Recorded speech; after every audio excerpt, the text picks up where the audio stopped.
Waalaikumsalam warahmatullahi wabarakatuh. Baik, kali ini saya akan meluruskan materi dari Mbak Lina mengenai 3 area kunci kepemimpinan. Kali ini saya akan menjelaskan beberapa area kunci kepemimpinan. Jadi seorang pemimpin itu harus mempunyai paling tidak 3 area kunci inti, atau bisa disebutkan senjata lah paling tidak. Kita sebagai pemimpin harus mempunyai 3 senjata. Apa saja sih senjata tersebut? Nah, ini 3 area senjata kita. Yang pertama yaitu selesaikan tugas. Kedua, kembangkan individu. Yang ketiga, bangun tim. Nah, jadi kita sebagai pemimpin itu harus selesaikan tugas. Jadi misalkan kita tidak menyelesaikan tugas, berarti kita gagal menjadi seorang pemimpin. Jadi kita sebagai misalkan Mbak Mei sebagai supervisor sales, misalkan ini dia sebagai pemimpin sales. Jadi suatu saat Mbak Mei itu selesai tugas, maksudnya tembus target pada bulan itu. Nah, jadi dia menjadi pemimpin yang baik, yang bagus secara ini. Nomor 1, selesaikan tugas. Yang poin 1. Jadi dalam menyelesaikan tugas itu kan kita tidak mungkin sendiri kan. Di situ kan ada individu, misalkan ada bawahannya Mbak Mei yang sales-salesnya itu. Nah, di situ juga ada tim. Jadi kita nggak bisa maksudnya selesaikan tugas tanpa ada kembangkan individu, bangun tim dan lain-lain. Terus oke, nah ini cakupan mengenai capaian atau sasaran selesaikan tugas. Jadi melakukan berbagai hal untuk memastikan sasaran bisa dicapai atau tugas bisa diselesaikan. Nah, yang pertama kita harus membuat perencanaan. Jadi kita punya mapping mungkin, mapping atau tujuan. Misalkan pada bulan ini kita harus tembus omset misalkan 500 juta atau sampai 1 M gitu. Kita di awal sudah mempunyai perencanaan. Nah, terus kita harus menjadwalkan meeting rutin untuk koordinasi antar bagian. Nah, itu di sini pemimpin dilibatkan secara penuh, yaitu mengatur jadwal meeting bersama anggota tim secara rutin, misalkan 2 minggu sekali atau 1 bulan sekali, atau bisa lebih sering nggak apa-apa, lebih baik. Jadi kita bisa memantau perkembangan tim kita. Terus nomor 3 yaitu menentukan strategi terbaik untuk selesaikan tugas. Nah, ini kembali ke nomor 1 yaitu perencanaan. Jadi untuk mendukung pembuatan perencanaan kita harus menentukan strategi terbaik untuk menyelesaikan tugas. Jadi strategi apa yang bagus untuk menyelesaikan tugas pada bulan ini. Ini nomor 4 yaitu mencari solusi atas permasalahan yang ada. Kita pasti ada masalah pada saat berhubungan dengan satu sama lain, maksudnya individu satu, individu lain. Dan kita fokusnya itu kepada solusi seperti yang kita bahas sebelumnya tadi, bagaimana kita menyelesaikan masalah. Kita tidak boleh terfokus pada siapa yang membuat kesalahan, tapi kita harus fokus pada solusi atas permasalahan yang ada. Terus kita yang terakhir yaitu melakukan improvement di sini, yaitu melakukan pengembangan, peningkatan. Misalkan pada bulan ini kita sudah mencapai target yang kita inginkan, jadi bulan ke depan kita harus melakukan improvement. Jadi target kita itu yang naik, grafiknya naik gitu. Jadi nggak stuck di situ, nggak datar menutup. Terus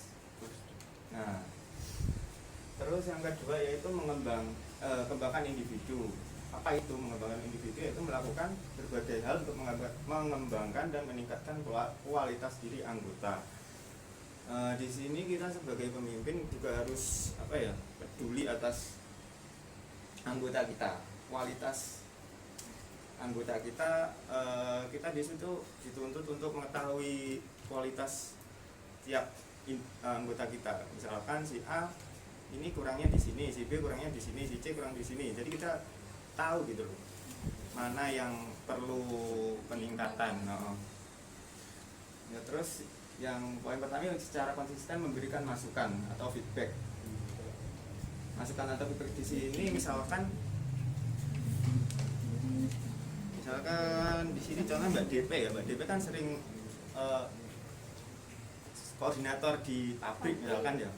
Nah, misalkan ada karyawan yang sering nggak masuk, mungkin telat ya, mungkin terus suatu saat dia masuk, terus Mbak DP itu harus memberikan feedback gitu, feedback positif. Misalkan masuk, nah jadi kita berikan feedback gitu, meskipun dia telat, mungkin begini, mungkin besok bisa ditingkatkan lagi gitu, jangan telat gitu. Terus misalkan dia konsisten masuk terus, ya harus diberi feedback bagus atau secara verbal atau gimana gitu.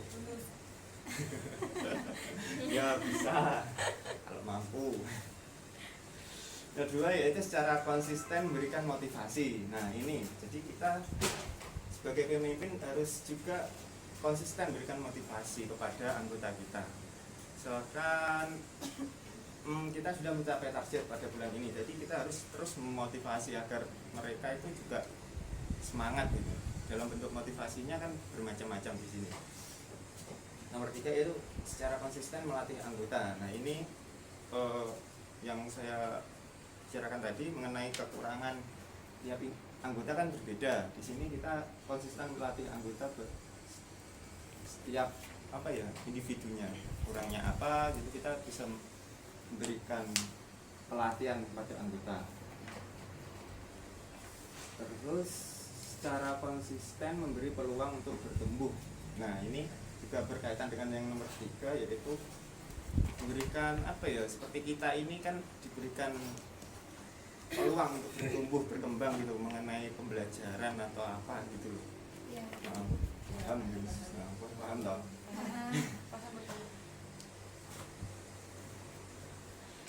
Oke, ini yang terakhir yaitu membangun dan menjaga tim. Melakukan berbagai hal untuk membentuk tim yang kuat dan memastikan suasana tim tetap positif. Nah, ini yang paling penting. Yang paling penting di suatu tim ini yaitu membentuk tim yang kuat dan memastikan suasana tim tetap positif. Jadi kita harus sebagai pemimpin itu harus memastikan proses komunikasi itu efektif. Jadi antar satu dengan yang lain itu efektif. Jadi ya kalau bisa sih sebuah tim itu komunikasinya tidak berjarak, misalkan ngegrup iki geng iki. Nah, itu yang akan menghambat proses komunikasi yang efektif. Ya.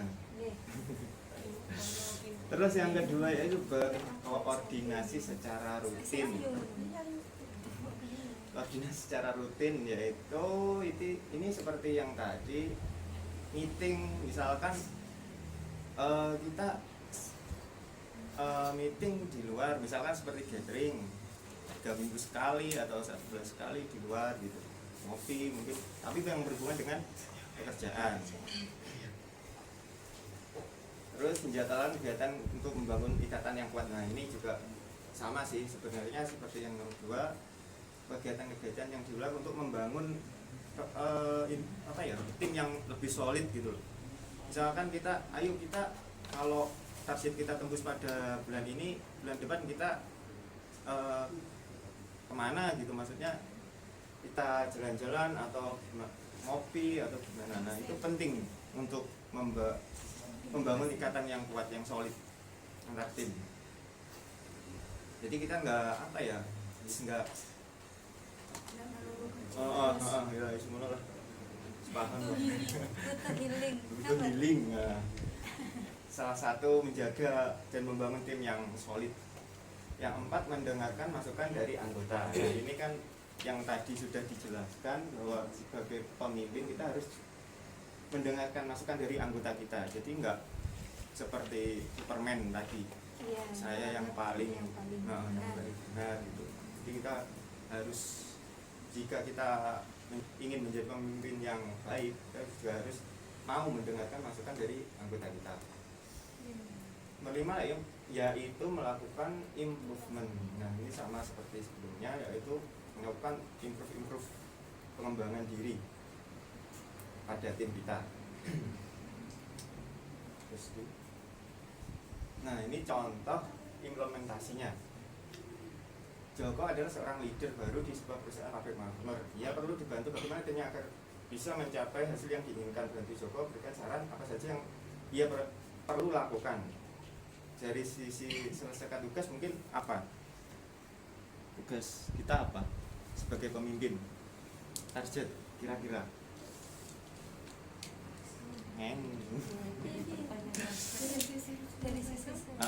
Joko, misalkan Joko ditunjuk sebagai pemimpin yang baru di sebuah perusahaan pabrik marmer. Nah, apa yang dia harus lakukan? Pertama apa ya? Jadi selesai tugas. Ya, menyelesaikan tugas-tugasnya sendiri. Menentukan target. Nah, itu contohnya. Terus kayak membuat mapping apa, maksudnya brainstorming bulan ini apa yang harus dilakukan gitu. Kurang lebih seperti itu. Terus dari sisi kembangkan individu, dari segi individu apa yang perlu ditingkatkan dari anggota kita. Misalkan kita sudah membaca, oh ini kurangnya di sini, misalkan si A kurangnya di sini. Jadi kita harus bisa memberikan apa ya, treatment khusus pada si individu tersebut. Terus dari sisi membangun tim juga sama seperti itu tadi,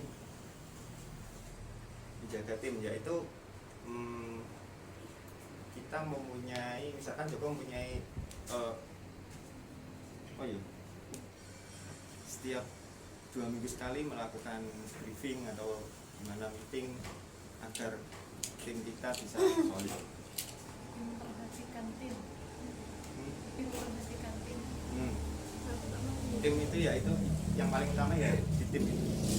Kalau timnya apa ya, nggak efektif, misalkan ya itu tadi saling sikut kanan sikut kiri kan ya, Tendang kanan, tendang kiri. nggak apa ya, nggak harmonis caranya. Oke, sekian pemaparan beberapa kunci, 3 kunci kepemimpinan. Mungkin ada pertanyaan dari teman-teman. Silakan seperti dulu. Jika tidak ada saya tutup. Yo, beneran. Bagaimana kalau perencanaan atau target tidak sesuai dengan yang direncanakan? Target. Poin ke berapa tadi? 2 ya? Ini loh. Ini. 1. Terus mungkin ada yang lain. Tadi kan yang ketiga ada membangun dan menjaga tim. Salah satunya itu menjaga apa ya, anggotanya agar tetap Solid. Iya, solid. Bagaimana cara mengatasi anggota yang mungkin susah diajak berkoordinasi atau diajak komunikasi itu susah?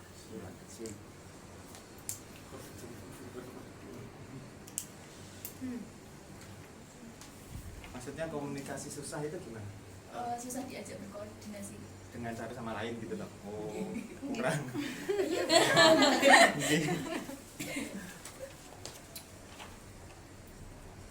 Terus Saya Mas, ada sangkut pautnya sama Mbak Cici mengenai komunikasi. Nah, aku tuh bajunya pertanyaannya uangnya nih. enggak aku tidak. Aku pena. Iya. Oh, bisa. Iya. Sama Pinayu. Menurut Anda, jika Anda sebagai seorang pemimpin, bagaimana cara membangun komunikasi yang efektif. Kita tak saling. Jauh bahasa Islamnya. Bagaimana Tengok tuh. iya toh udah tekon yo wes. Iya.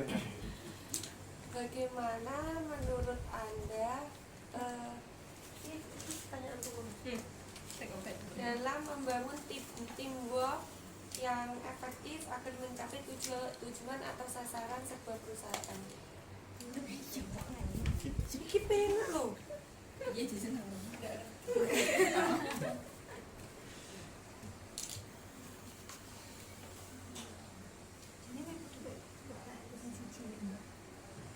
Strateginya. Mas Roman, dalam mencapai sasaran untuk menyelesaikan tugas seorang pemimpin tadi, salah satunya kan mencari solusi atas permasalahan yang ada. Nah, bagaimana kalau misalkan di suatu perusahaan itu ada masalah, nah itu kan cara menyelesaikannya kan harus berkoordinasi dengan semua staf kan misalkan. Nah, ya. pemimpinnya itu bagaimana cara mengkoordinasikan agar permasalahan itu dapat diselesaikan. Baik, saya akan mencoba menjawab Siap. pertanyaan-pertanyaan yang sangat-sangat bagus dan Sangat mencari solusi ya Mas Novanta. Malah aku jawab dikit sih. Saya misalkan saya sebagai pemimpin, bagaimana kita mencari solusi atas permasalahan yang ada. Jadi kita harus tahu dulu apa permasalahannya. Sebenarnya itu sebenarnya itu sudah ada di Selanjutnya. di selanjutnya aku satu eling-eling. Itu caranya kita harus tahu dulu permasalahannya. Kedua, bagaimana cara akan permasalahannya. Jadi kayak diruntut jadi masalahnya itu gimana. Terus misalkan masalahnya di bagian admin, jadi siapa yang di bagian admin tersebut kita panggil gitu, ajak koordinasi. Nah, terus kita tanyakan masalahnya apa gitu, misalkan masalahnya gini ada selisih atau kurang apa gitu. Jadi kita tidak langsung memutuskan solusinya gini gitu, enggak. Kita harus diskusi dulu sama admin tersebut. Menurut Anda gimana? Maksudnya kita minta pendapat adminnya. Solusinya gimana gitu. Baru nanti kita koordinasi menghasilkan solusi terbaik gitu. Kurang lebih seperti itu. Mungkin ada tambahan. Iya, saya tahu maksudnya ini mau loh. Iya. Terus jadi Mbak Mei, bagaimana jika kita tidak bisa mencapai target ya? Iya. Evaluasi. Iya. Evaluasi. Ya salah satunya itu. Evaluasi pada tim. Mungkin kita punya, misalkan kita kan, nah ini misalkan kita perencanaan awalnya seperti ini. Loh, baik kok nggak sesuai target ya, misalkan ternyata target kita melenceng dari yang kita inginkan gitu. Jadi kita perencanaannya itu diubah atau evaluasi gitu, menentukan strategi terbaik. Jadi evaluasi sama tim.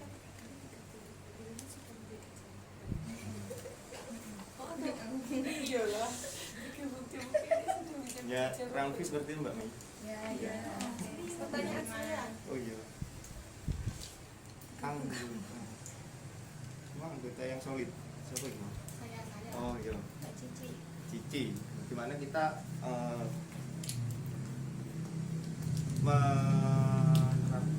anggota kita bisa solid gitu ya?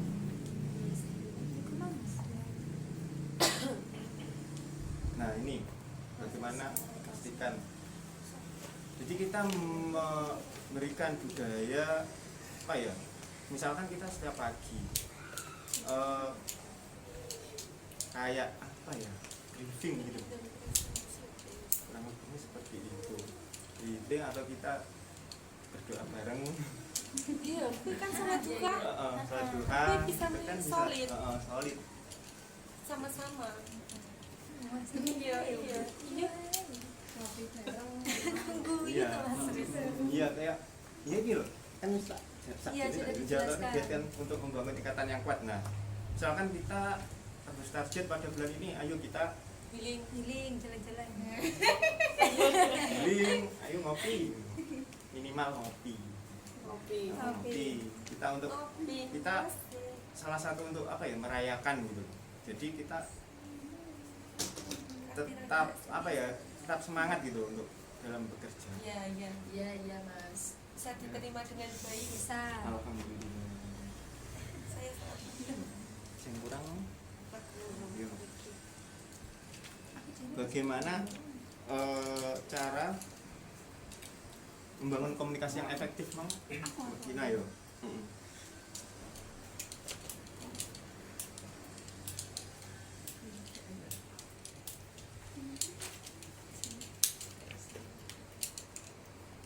Dan komunikasi yang Kurang lebihnya sepertinya ini mirip dengan pertanyaannya Mbak Cici. Mbak Cici yo. Pastikan proses komunikasi yang efektif. Jadi efektif di sini kan kayak iki mau kayak eneng anu ki mau kan ndak grup-grupan gitu kan. iya seperti itu. Jadi kan Contohnya kita seperti ini. mungkin kalau di lingkungan kerja kita fokus ke dalam hal pekerjaan. Dalam hal tim. Timnya ya maksudnya nggak ngomong nih luar pekerjaan. Itu seperti itu. Gibah. Nggak hibah. Oh, oh. Yo boleh tapi coba Sekali. Kali dan dua Bulan. Siapa yang Mas boleh? Yo Mas Rizky nggak boleh. jadi nggak boleh. Katanya Gus Dim ndak boleh. Mungkin ada tambahan. Sudah. Sudah. Urut Oh, aja. iya. Mbak DP tadi bagaimana cara komunikasi Bukan. membentuk teamwork ya Yang efektif. yang efektif. Nah di sini sebenarnya sudah dijelaskan pada section 7 sebenarnya ada 5 cara fase pembentukan tim. Mungkin nanti section 7 ada. Terakhir sendiri. Nah, terakhir sendiri itu ada. Pelajari sendiri Oh, sendiri. ada cara bagaimana kita membentuk teamwork yang bagus. Kok ini? Itu kalau nggak salah ada 5 fase teamwork yang bagus. Mungkin ada tambahan dari teman-teman. Ada. Cukup diterima dengan Cukup. baik. Ya, terima kasih atas atensinya. Ya, tutup. Assalamualaikum warahmatullahi wabarakatuh. Waalaikumsalam warahmatullahi wabarakatuh.